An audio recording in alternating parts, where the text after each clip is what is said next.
Yo, what's going on, guys? It's your boy. Welcome back to another video. So today I'm going to be talking about some Marvel news because obviously I'm a big fan of Marvel, and Marvel's kind of a huge thing that I follow very closely, and I have been watching a lot of the news, but I haven't really been reacting to any of the news or talking about any of the news, and I feel like I should probably address some things and kind of talk about things. And me personally, I'm actually completely concerned about something that a lot of Marvel fans don't seem to be that concerned about or worried about. So obviously, in the last 2 years, Marvel Phase 4 and Marvel Phase 5 have kind of seemed like there's been a lot of projects coming out. A bunch of things have been announced that a lot of people are like, do we really need this? And so there's been a lot of stuff going on about oh my God, is there too much stuff going on in Marvel Phase 4? Is there too much stuff going on in Marvel Phase 5? And while I can kind of see the argument for it being oversaturated, for the most part, all the projects have been very different and have had a lot of different genres and stuff going on with them. So there's been things to like about every single Marvel project that's came out, regardless of if you ultimately enjoyed it or not. You got to admit that every show that's came out, despite having a lot of bad episodes, have had high highs.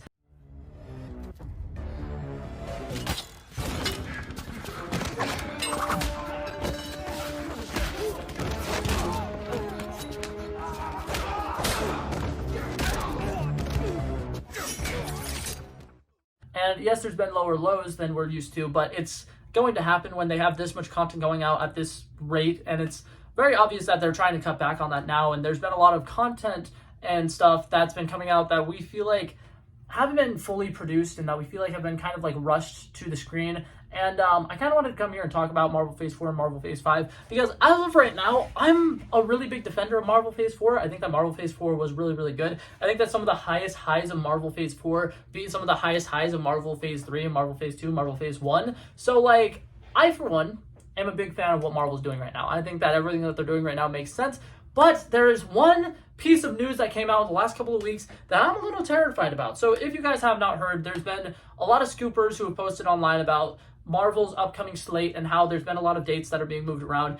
And there's been a lot of shows that have been either said are going to be paused indefinitely. They haven't been able to finish the shooting or whatever because of the writer and actor strike.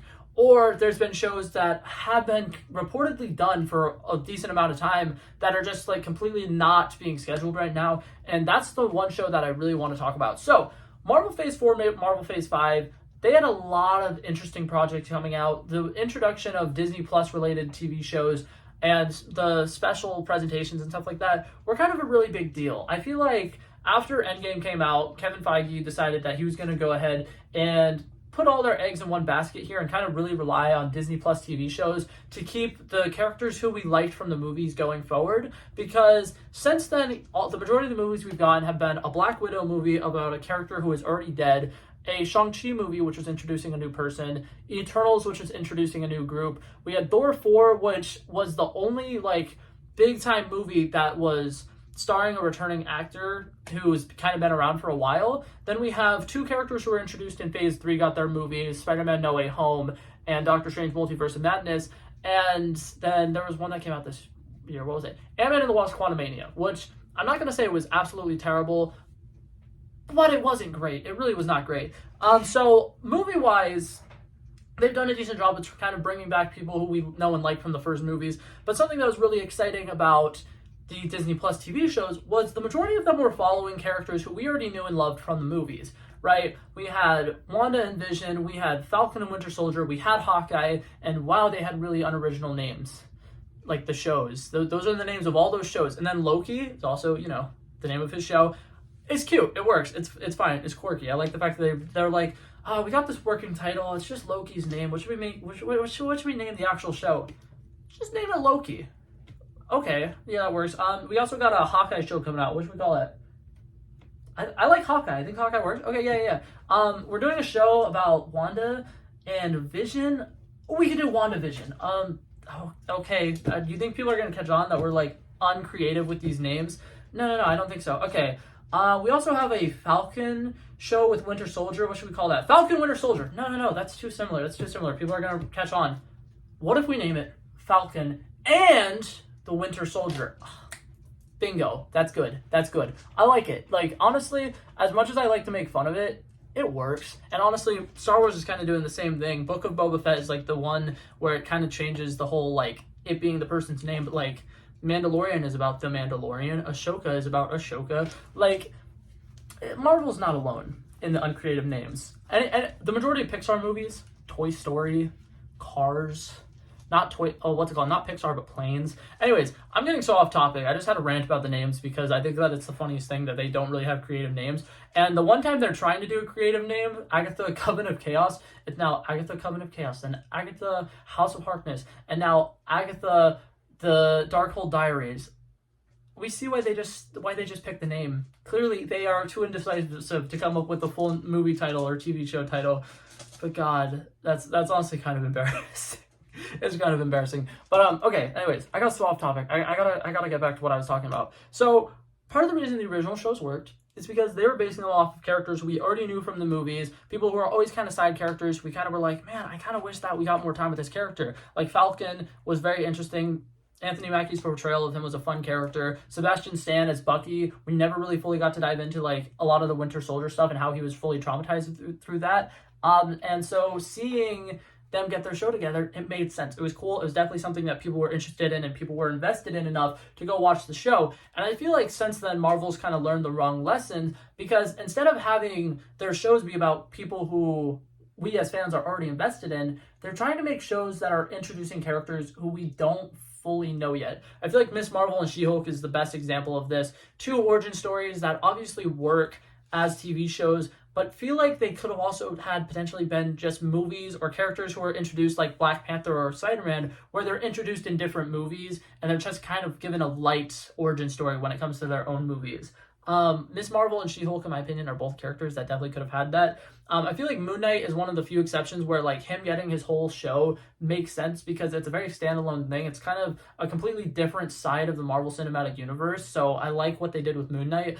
But like She-Hulk feels like she could have just showed up in whatever the next movie Hulk is in.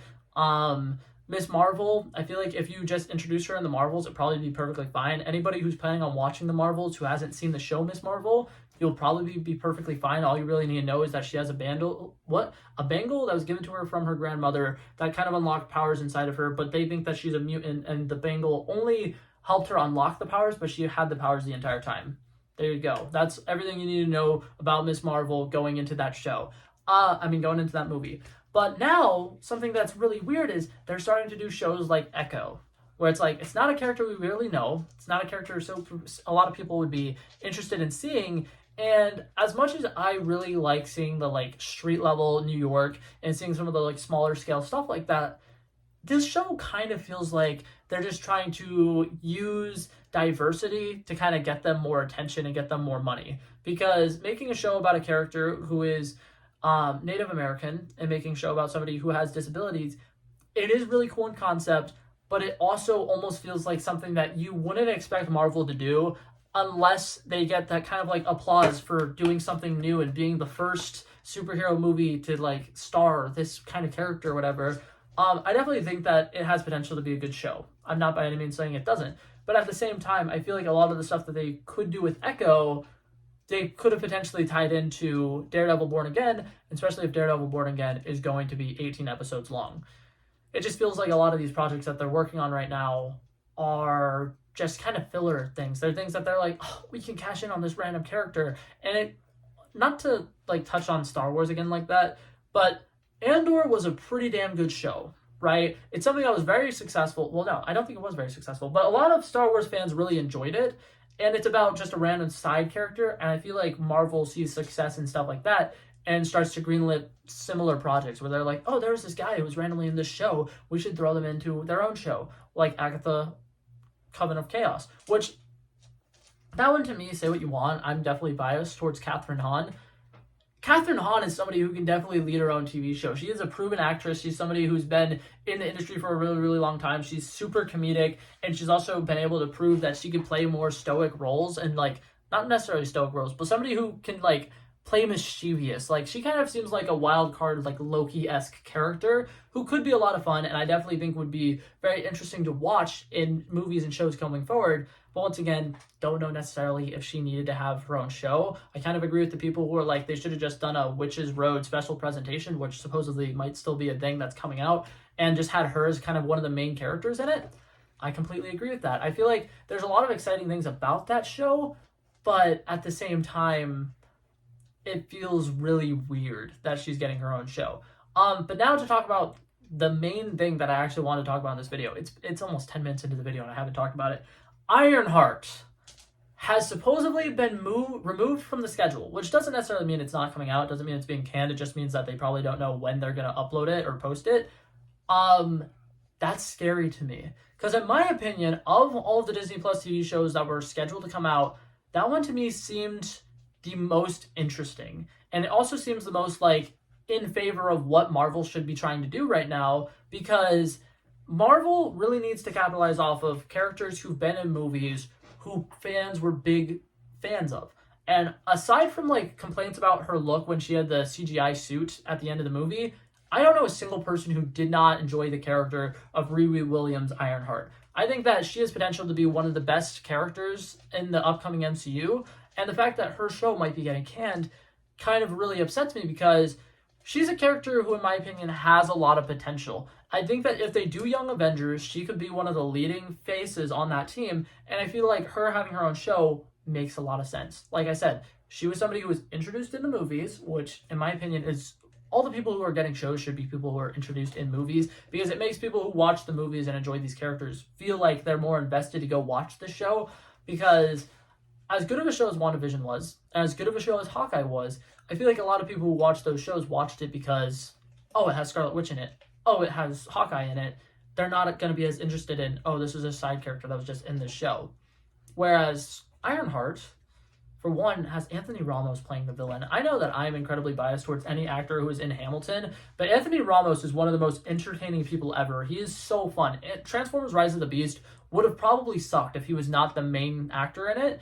But like, Anthony Ramos, the girl who plays Riri Williams, I believe her name is Dominic Thornton or something like that, she's fantastic. I feel like that show has so much potential, and all I'm saying is, if that show gets canceled because a lot of people in the MCU are complaining about oversaturation, I'm going to be really mad. So that's all I wanted to say. If that show gets Batgirled, I'm crying.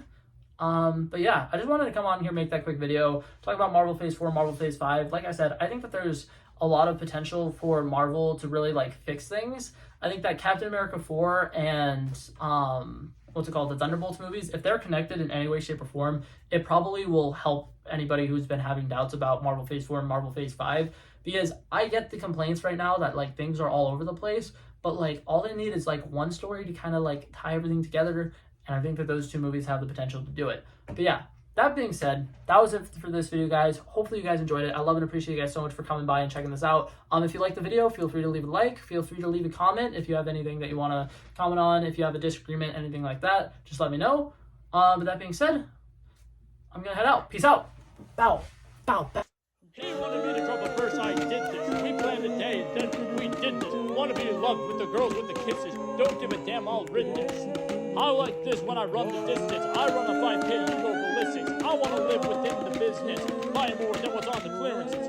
You're getting big because I know you're a physicist. I want to deny this shit, I'm unlimited.